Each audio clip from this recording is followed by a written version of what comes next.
ভাই কম্বল আইলে ভাই কম্বল দেয় না, ফার্সাফার্সি করে, কারাগারি করে, কেউ ভাই কেউ ভাই না। এই যে বুবাড়ি অসহায় বুবাড়ি করে রয়েছে, আমিও থাই ভাই। অন্ত কেউ আছে 20-25 জন আছে, কেউ কিছু দেয় না। দিলে ভাই বাইরের মানুষ কারাগারি করে নিয়ে যায়। যারা অসহায় আছে তারা কেউ ভাই না। কুমিল্লার এই স্টেশনে রাতের অন্ধকারে যেখানেই ট্রেনের শব্দ একমাত্র সঙ্গী, সেখানেই লুকিয়ে আছে অনেকের বেঁচে থাকার গল্প। প্ল্যাটফর্মে আকাশের চাঁদ, দূরে ট্রেন আসছে, মানুষগুলো প্লাস্টিকের পলিথিনে জড়ানো। সবার চোখে একটাই প্রশ্ন, কেমন হবে আগামীকাল?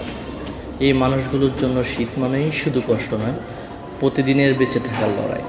আমাদের একটু সহানুভূতি বদলে দিতে পারে তাদের গল্প।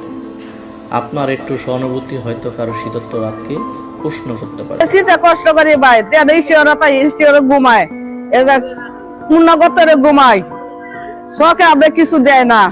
বাড়িতে বড় কষ্ট করতেছি বাবা, আজকে 60-70 বছর ধরে রাস্তার মাঝে থাকতেছি, বাড়ি ঘর নাই। আমরা উল্লাগত দেয়া, এরপরে কাপড় গত দেয়াতে আমরা ঘুমাই। আমরা কেউ কোনোটা আমরা দেয় না।